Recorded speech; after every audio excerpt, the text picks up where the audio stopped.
할렐루야. 오늘 이 자리 특별히 부활주일입니다. 기쁨으로 주님 앞에 달려나온 여러분의 삶 속에 부활의 새로운 희망이 더 새롭게 넘쳐 흐를 수 있기를 주님의 이름으로 축복합니다. 부활의 희망으로 새로운 인생을 사시기를 바랍니다 하는 그 마음을 담아서 앞뒤 좌우에 있는 분들과 서로 인사를 나누시는데 주님의 이름으로 축복합니다. 서로 인사를 주님의 이름으로 축복합니다. 주님의 이름으로 축복합니다. 네, 감사합니다. 지난주는 고난주간이었습니다. 그래서 저는 고난주간에 금요일은 제가 금식을 보통 하는데 이번에는 특별하게 제가 고난주간에 이번에는 점심을 제가 금식을 하기로 결심을 했습니다. 왜 점심을 하기로 했냐면 저는 아침, 점심, 저녁을 먹는데 점심을 가장 헤비하게 많이 먹습니다. 아침을 조금 먹어요. 굉장히 조금은. 교수님들은 안 먹으려고 합니다. 왜냐하면 우리가 육체 노동을 할 때는 굉장히 아침에 잘 먹어야 됩니다. 제가 신방을 많이 하고 그럴 때는 아침에 무지하게 많이 먹습니다. 그런데 제가 묵상하고 기도하고 그러려고 할 때는요, 많이 먹으면은 소화를 시켜야 하기 때문에 피가 일로 몰려버립니다. 그러면 머리가 맑지가 않아요. 집중력이 없어집니다. 그래서 아침을 될 수 있는 대로 아주 살짝 우유 한 잔, 주스 한 잔 뭐 이렇게 먹으려고 저는 합니다. 그리고 저녁에 제일 제가 행복할 때가 언제냐면 아무 스케줄이 없어요. 교회 와보니까 아무도 없어요. 근데 저 혼자예요. 그래서 제 사무실에서 아무도 걸리적거리는 거 없이 혼자 떡 하나 먹으면서 성경을 보고 책을 읽고 할 때가 제가 제일 행복합니다. 그래서 점심은 많이 먹습니다. 근데 점심을 금식하기로 한 것은 제가 대단한 도전을 일주일간 한 겁니다. 여러분 뭐 별거 한 끼 금식 가지고 저 아침 금식은 쉽게 합니다. 저는 점심 이거는 제가 대단한 도전을 한 거예요. 근데 저는 특별히 금식에 대한 트라우마가 있어요. 제가 고등학교 때 3일 금식을 한다고 결심하고 사람들에게 혼자 했으면 괜찮을 텐데 다 선포를 해버린 거예요. 그래가지고 고등학교 때 얼마나 이게 잘 먹힙니까? 그때 막 그냥 배가 고픈데요. 그렇게 지금도 그게 생생해요. 제 머릿속에. 너무 견딜 수가 없는 거예요. 그래서 물은 마음껏 먹을 수 있잖아요, 금식할 때. 그래서 제가 수도꼭지 아래 있었던 그런 추억. 그래서 저는요, 물을 얼마나 그때 벌컥벌컥 마셨는지요. 그래서 제가 제일 못하는 것 가운데 하나가 금식인 것 같아요. 그런 트라우마가 있기 때문에. 근데 점심 금식을 하면서 사실 금식을 하면은 에너지가 빠지니까 없으니까요. 사실은 이렇게 좀 뭔가 좀 더 내가 열정으로 뭘 하지 못하게 되죠. 그래서 좀 힘이 빠져 있는데 힘들게 금식을 하고 있는데 이것도 이제 여러분 금식할 때요. 보통 금식을 하면은 기도를 열심히 할 것 같죠. 근데 더 열심히 안 되는 경우들이 훨씬 더 많습니다. 그렇죠? 근데 그래서 힘들게 그러고 있는데 하나님께서 제 안에 주신 마음이 있었어요. 어떤 마음이냐면 아깝지 않니 그러는 거예요. 아깝지 않니? 무슨 말씀이냐면 아니 그렇게 네가 제일 못하는 거 하고 있는데 그 시간에 그냥 힘들다 그러고 있으면 아깝지 않냐 이거예요. 그 말씀을 주시는데 그래서 더 집중해서 하나님 앞에 갈망하는 마음으로 기도하기 시작했어요. 근데 눈을 감고 기도하는데요, 내 있는 곳이 깜깜한데 이런 모습을 보여준 거예요. 저 앞이 환한 거예요.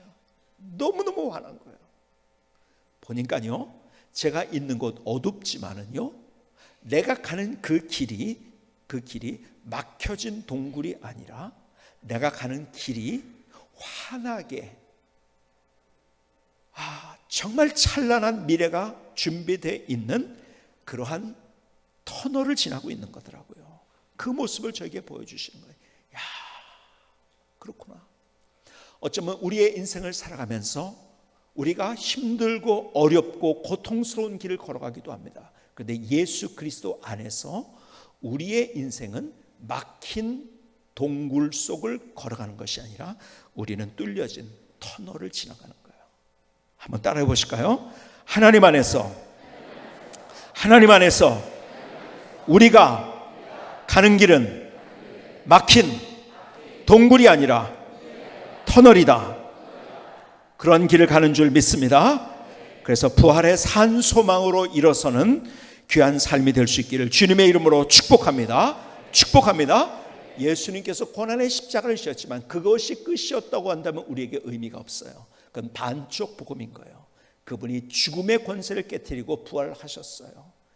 그래서 우리에게 희망이 있는 거고, 우리가 어떠한 고통 가운데서도 우리가 포기하지 않을 수 있는 것, 그것은 우리가 막힌 동굴을 지나가는 우리의 길이 아니라 열려진 터널을 우리가 지나가고 있다는 거예요.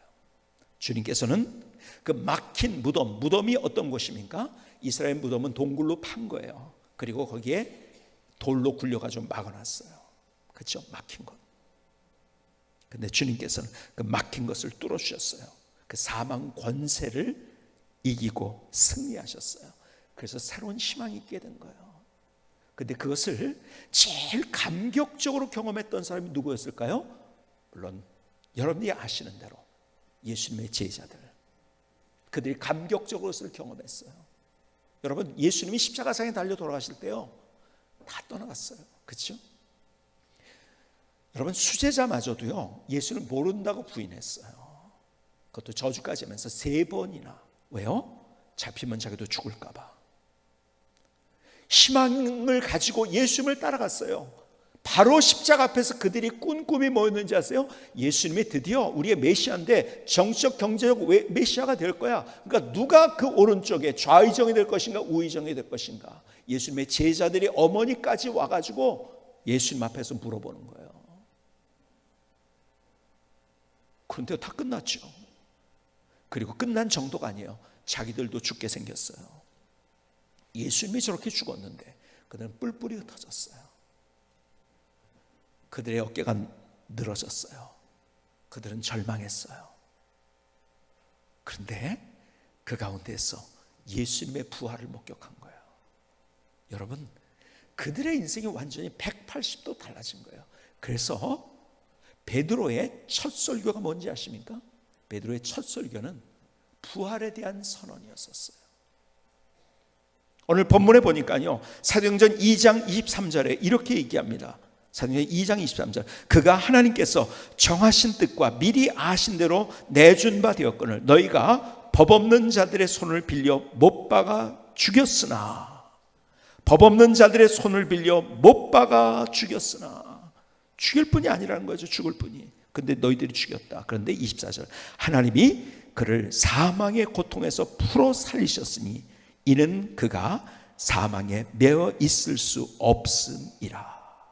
그의 첫 번째 설교, 거기서 계속 반복적으로 부활의 메시지를 선언합니다. 주님께서 부활하셨다.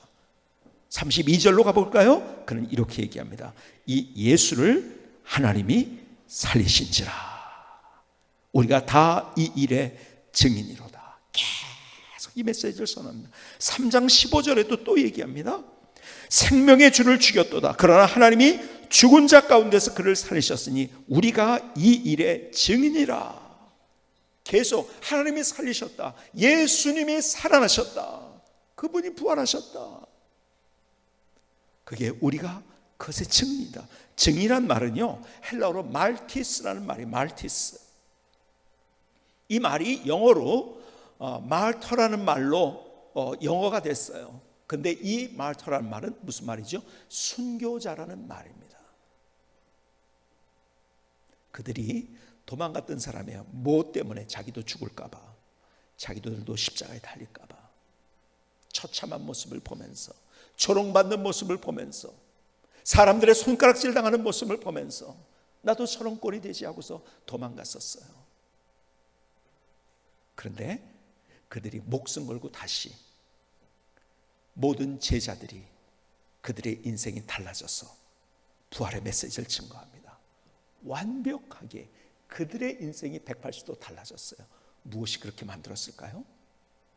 여러분, 다 도망갔다가 무엇이 그렇게 만들었을까요? 다 절망했다고 무엇이 그들에게 만들었을까요? 그들이 뿔뿔이 다 흩어졌어요. 근데 무엇이 그를 그렇게 담대하게 만들었을까요? 예수님의 부활을 목격했기 때문에. 그들은 완벽하게 달라졌어요. 아주 완벽하게. 죽음 앞에서 도망갔던 제자들, 그런데 그들은 완벽하게 달라졌어요. 그러면서 그들은 누구 할 거 없이, 물론 예수님의 제자들뿐만 아니라 같이 따랐던 120문도들까지 수많은 사람들이 와서 완벽하게 달라진 그들의 인생을 살아갑니다. 여러분, 그 당시에 신문이 있었다고 한다면 아마 헤드라인이 이게 나왔을지 않을까 생각이 듭니다. 도망갔던 사람들이 돌아오다.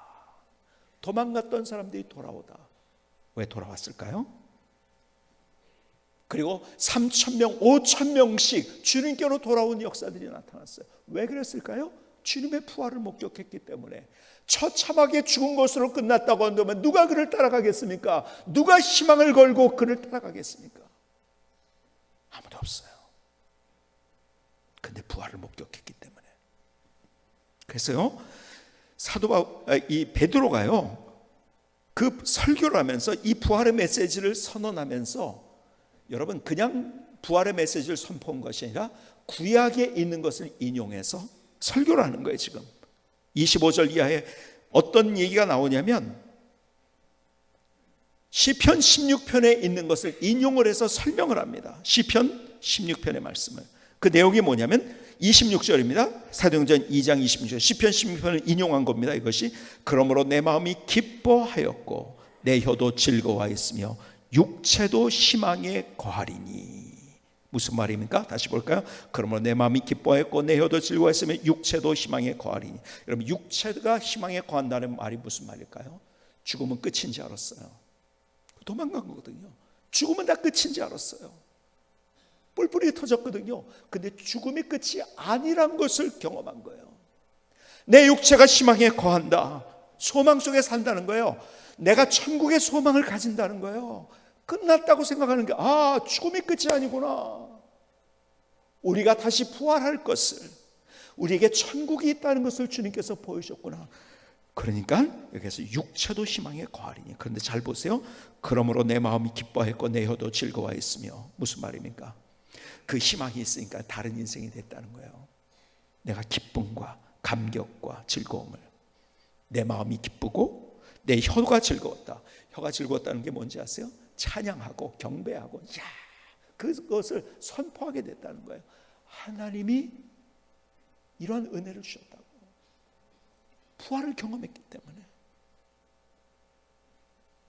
계속 시편 16편에 있는 이야기를 인용하면서 설교를 합니다. 사도행전 2장 27절 볼까요? 이는 내 영혼을 음부에 버리지 아니하시며 주의 거룩한 자로 썩음을 당하지 않게 하실 것이미로다. 28절, 주께서 생명의 길을 내게 보이셔진 주 앞에서 내게 기쁨이 충만하게 하시리로다 하였으므로. 자, 보세요. 지금 설교의 내용이, 주된 내용이 뭐냐면 그거예요. 예수님 부활하셨다. 죽으셨지만, 우리 죄를 담당하시고 죽으셨지만 그분이 부활하셨다. 그분이 부활하셨어요. 그래서 다른 인생이 되었다는 거예요. 그 전에는 두려웠어요. 염려했어요. 우울했어요. 낙담했어요. 절망했어요. 근데 부활의 주님을 만나고 나니까요, 내게 천국의 소망을 갖게 되고 내 인생을 살아가면서 주님이 주시는 기쁨, 주님이 주시는 능력, 주님이 주시는 즐거움, 주님이 주시는 감격을 경험하면서 인생을 살아갈 수 있게 됐다는 거예요. 계속 그것을 강조합니다. 설교를 듣고 나가서 그 무리들이 수천 명이 있었는데요, 뭐라고 반응하는지 아세요? 사도행전 2장 37절 보십니다. 사도행전 2장 37절. 그들이 이 말을 듣고 마음에 찔려 베드로와 다른 사도들에게 물어 이르되 형제들아 우리가 어찌할꼬 하거늘. 그 설교를 듣고 그들의 마음이 찔렸다고 했어요. 왜 그들의 마음이 찔렸을까요? 머릿속에 그려보세요. 왜 찔렸을까요? 그 앞에 있는 사람 중에서 많은 사람들이 빌라도 법정에서 예수를 죽이라고, 바라바를 살려주고 예수를 죽이라고 했던 사람들이에요. 손가락질했던 사람이에요. 그 법정에서 십자가형을 언도받고, 그리고 거기에서 골고다 언덕까지 가는 그 길, 그것을 비아 돌로로사라고 합니다. 예수님의 그 고난의 길, 예수님이 십자가를 치면서 어렵게 그 길을 올라가시는 모습 속에서 구경했던 사람들이 있었어요. 손가락질했겠죠. 침 뱉었겠죠. 저 웃긴다고. 그랬던 사람들이 앞에 있는 거예요. 그들도 부활의 소식을 들었던 거예요. 부활이 뭔지를 경험했던 거예요. 그러니까 그들이 이 말을 듣고 마음에 찔려했던 거예요. 왜? 예수님 부활하셨는데 그 부활하신 주님, 내가 그 앞에서 저주했거든요. 조롱했거든요. 우리가 이제 어떻게 해야 됩니까? 그리고 그들이 예수를 믿었어요. 한 번에 그래서 베드로가 설교할 때 3,000명, 5,000명씩 예수 믿는 역사들이 일어났어요. 기가 막힌 하나님의 일이 일어났어요. 여러분, 예수님의 부활 때문에 순식간에 예루살렘이 변화가 되고, 그리고 그것이 순식간에 안디옥으로 가고 시리아로 가고 지금의 터키로, 그래서 어디까지? 그리스를 지나서 저 로마까지 가게 된 거예요. 그것도 순식간에. 왜요? 예수님이 부활하셨기 때문에. 부활의 주님을 만나니까요, 그들의 인생 목숨 걸 수 있는 거예요. 여러분, 사소한 일에 그것이 두려워하지 않는 거예요. 그것 때문에 낙담하지 않는 거예요. 우울한 모습에서 그들이 기지개를 켤 수 있었던 거예요. 두려운 마음 속에서 어쩔 줄 몰라 하다가 그는 담대함으로 일어설 수 있었던 거예요. 그러니까 세계가 변했죠. 그것도 순식간에. 여러분, 이슬람은요 어떻게 포교가 됐는지 아세요? 이슬람의 포교가 된 것은요, 모하메드가 소위 말해서 지하드라는 이야기를 하죠. 지하드가 뭐죠? 성전입니다. 성전이란 말이 이 건물 성전이 아니라 홀리워라는 거죠. 홀리워. 뭐예요? 거룩한 전쟁이야. 전쟁을 통해서 다 이슬람화를 합니다. 그래서 성전을 얘기합니다, 거기서. 그런데요, 복음은 어떻게 그렇게 가지 않았어요. 물론 그 복음이 중세시대를 거치면서 복음이 뭔지를 알지 못하고 그 권력과 협작해 가지고서 복음이 없어져 버린 그 시대, 여러분, 세상에 다른 종교가 하고 있던 것이 들어온 거예요. 그래서 십자군 전쟁이 일어난 거예요. 여러분, 이것은 우리가 정말 지울 수 없는 로마 캐톨릭이 잘못한 전쟁. 그것은 뭐냐면 이슬람을 보고 배워버린 거예요. 그것이 세상에. 여러분, 초기 기독교가 그렇게 가지 않았어요. 그렇게 압박을 하고 그렇게 죽이려고 달려들어도 거기에서 같이 무력으로 맞서지 않고 사랑으로 갔어요. 부활의 소식을 전하면서. 그리고 순식간에 지중해를 중심한 세계가 완벽하게 달라졌던 거예요. 복음으로. 근데 그것이 무엇 때문에? 예수님이 십자가상에 달려 돌아가셔만 했다고 하는 것은 반쪽 복음입니다. 부활을 경험했기 때문에. 우리에게 산 소망을 주신 거예요. 여러분, 기독교의 독특성이 뭔지 아십니까? 계속 말씀드립니다. 다른 종교는 다 똑같아요. 네가 하라는 거예요. 네가 노력하고 네가 수행을 하고 네가 어떻게 하는.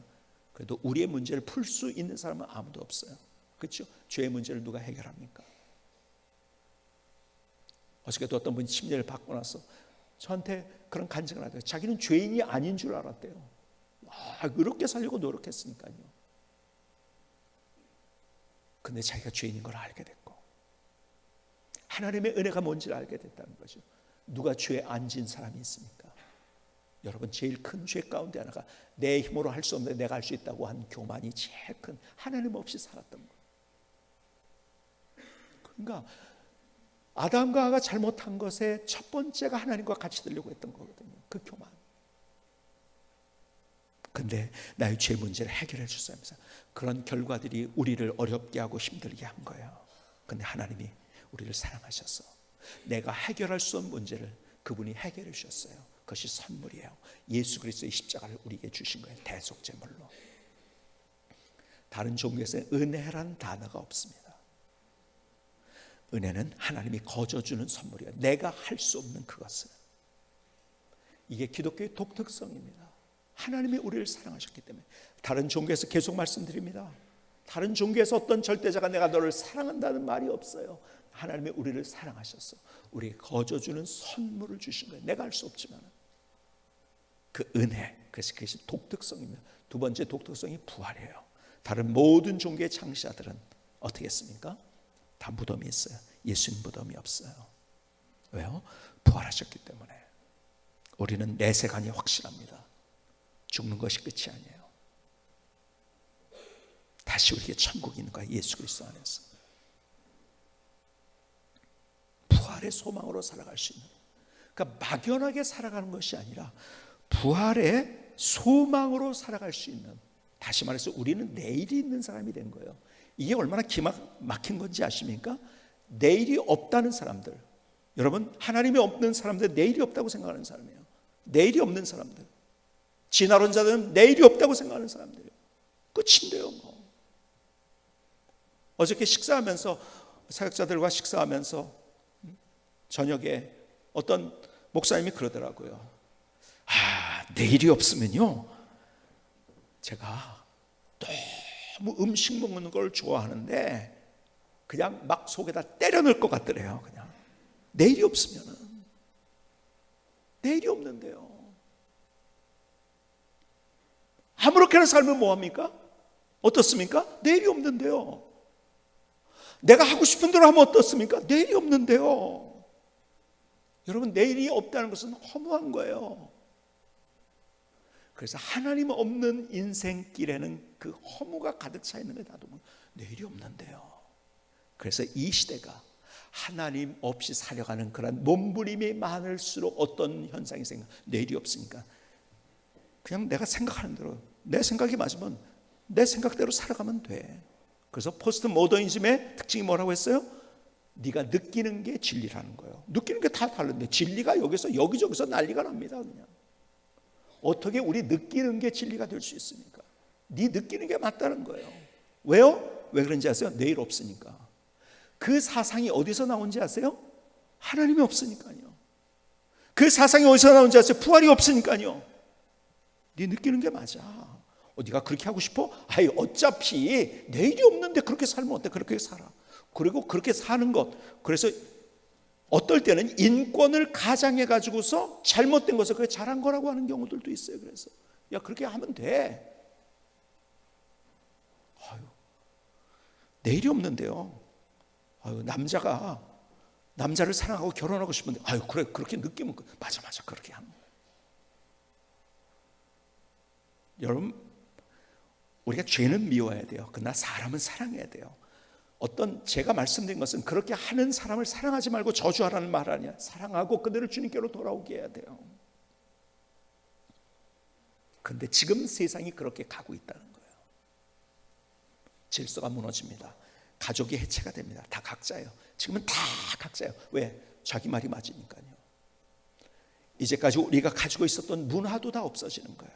왜요? 내 말이 맞으니까요. 자기의 소견대로 가는 거예요. 왜 그런지 아세요? 내일이 없어서 그런 거예요. 내일이 없어서. 그 인생은 허무한 인생인 거예요. 우리가 부활을 믿는다는 것은 내일을 믿는 거예요. 그 내일이 없는 사람은 가장 불행한 인생을 살아가는 거예요. 불쌍한 인생을 살아가는 거예요. 여러분, 다시 그렇기 때문에 이 부활절에 우리가 부활의 소망으로 일어나야 되는데, 잘 생각해 보세요. 예수님이 부활하기 전에 예수님의 제자들 베드로를 비롯해가지고 예수를 몰랐을까요? 알고 있었어요. 그런데 하나님의 경륜과 그리고 하나님의 지혜와 하나님의 계획을 이만한 것이 있다고 한다면 요만큼만 알고 있었어요. 예수를 몰랐나요? 그들이? 예수님 따라다녔는데요. 잘 알죠. 근데 뭘 몰랐나요? 하나님의 그 큰 구원의 역사, 십자가를 통해서 온 인류가 구원받을 것이라는 그것에 대해서 잘 몰랐어요. 단지 자기 앞가림, 이렇게 해서 내가 그날 잘 되느냐, 내가 높은 자리에 올라가느냐, 그것만 있었던 거예요. 하나님을 그거로 이해하고 있었던 거예요. 그 하나님의 큰 구속의 역사 몰랐대요. 그러니까 그 십자가 앞에서 조롱했던, 야, 네가 하나님이라고? 너도 구원 못하고 누구를 구원한다 그래? 조롱할 수 있었던 이유, 자기 생각을 가지고, 자기 생각을 좁은 동굴 속에 가두어 놓은 거예요. 근데 부활을 경험했어요. 가두었던 생각이 열려버린 거예요. 마치 무덤 문이 열리듯이 열려버린 거예요. 그러니까 예수님이 누군지 알고 있었다고 하는데 진짜 예수님이 누군지를 알게 된 거예요. 그 부활 사건으로 아하, 십자가가 이것이구나. 아하, 하나님께서 우리의 인생을 이렇게 만드셨구나. 아하, 하나님께서 천국을 주셨구나. 아하, 이 땅을 살아가면서 우리가 문제를 만나고 고통을 만나고 힘든 일을 만나지만 우리의 부활의 산 소망 때문에 우리가 이 모든 것들 가운데서 넉넉히 이기면서 이렇게 기쁨으로 감사로 살아갈 수 있구나. 여러분, 가만히 보면요, 예수님의 제자들 베드로를 비롯해서 예수님을 알고 있었지만 자기 생각으로 알고 있었어요. 그리고 예수님에 대해서 아주 가장 작은 부분만 알고 있었어요. 그러니까 알고 있었지만 십자가 앞에서 다 도망갔던 거예요. 그런데 부활을 경험하고서 그들이 갇혀있던 생각이 깨어난 거예요. 내 아집 속에, 내 경험 속에, 내 논리 속에, 내가 잘났다고 하는 그 교만 속에 갇혀 있었던 자기들의 생각이 열리고 깨진 거예요. 그 생각이 여러분 무덤에서 나온 거예요. 그래서 다른 사람이 됐어요. 여러분, 우리의 삶이 이것을 경험해야 된다는 거예요. 우리가 진짜 예수님을 알고 있나요? 내가 기도하면 응답돼가지고 이거 성공할까? 이것만 알고 있나요? 아니요. 그러면 언젠가 예수님 또 배반합니다. 떠나갑니다. 그래서 내 생각 속에 갇혀진 예수님, 오늘 그 생각의 무덤이 열려지고 우리의 생각이 부활하는 부활절이 될 수 있기를 주님의 이름으로 축복합니다. 다시 갇혀 있었던 우리의 사명을 다시 부활시키십시다. 어두운 생각이 있었던 부활돼야 돼요. 오늘 다시 새로운 인생으로 일어서야 되는 거예요. 부활은 극적인 역전의 드라마입니다. 다 끝났는지 알았더니 아니, 세상의 이전과 비교할 수 없는 것을 경험한 거예요. 오늘 주님 안에서 그것을 경험할 수 있기를 주님의 이름으로 축복합니다. 여러분, 그냥 지나가는 부활절이 아니라 다시 우리가 내가 스스로 가둬놓았던 나의 생각을 다시 깨트리고 부활시켜야 돼요. 하나님께서 내게 오늘 무엇이라고 말씀하신가를 듣고 다시 우리가 부활의 희망으로 일어서야 되는 거예요. 제가 CGN에서도 제 설교가 나오고 TV에서 나오고 또 여러분들이 들으셨는지 모르겠지만 극동방에서 7시가 되면 짧은 이야기 긴 감동이라는 제 칼럼이 나갑니다. 극동방에서 설교를 내보내라고 하는데 제가 설교하지 않고 설교는 너무 많아가지고 너무 식상한 것 같고 그래서 이렇게 하겠습니다 하고서 제가 그렇게 시작했더니 많은 분들이 또 극동방에서는 그런 스타일로 요즘 하기도 하는데요. 근데 제가 했지만은 제가 못 듣습니다. 거의 못 들었어요. 그러니까는 수개월 동안 제가 칼럼을 제가 녹음을 했지만은 그걸 못 들었죠. 그러다가 수개월 만에 어떻게 극동방송을 듣게 됐는데 어디서 들어본 소리가 나는 것 같아요. 7시가 됐네. 누군가 했더니 유관재 목사더라고요. 그런데요, 제가 해놓고서 그날 제가 은혜를 받았어요. 뭐가 나왔냐면 며칠 전에 제가 성지순례 가서 깊은 묵상 가운데 기도하면서 쓴 시, 그날 그것을 제가 읽어줬어요. 그 애청자들한테. 그 시가 제목이 이거예요. 제가 다시 여러분들에게 그것을 좀 읽어드리려고요. 제가 다시 내가 이렇게 했었구나. 그 제목이 성지 거룩한 땅에서의 기도입니다. 성지 거룩한 땅에서의 기도. 거기에서 성지에서 쓴 시입니다. 주님이 숨 쉬었던 공기를 호흡합니다. 가버나움의 맑은 공기, 갈릴리의 시원한 바람, 주님이 숨 쉬셨던 고난의 공기를 호흡합니다. 비아 돌로로사의 어두운 공기, 십자가를 지고 가신 그 길의 검은 바람, 십자가의 주님이 숨 쉬셨던 공기를 호흡합니다. 손발에 대못 박은 그곳의 무거운 공기, 내 죄로 인해 물과 피를 흘리신 십자가 앞에 빨간 바람, 부활의 주님이 숨 쉬셨던 공기를 호흡합니다. 죽음을 이기신 빈 무덤 앞에 찬란한 공기, 제단 앞에 서셨던 벳세다의 환한 바람,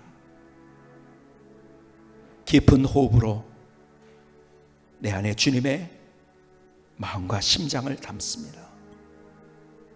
주님의 마음이 내 혈관으로 전달돼 손끝으로 발끝으로 흐릅니다. 그리고 다시 새로운 희망으로 일어섭니다. 기도하시겠습니다. 조용하지만 뜨거운 기도를 주님 앞에 드리십시다. 부활절 아침에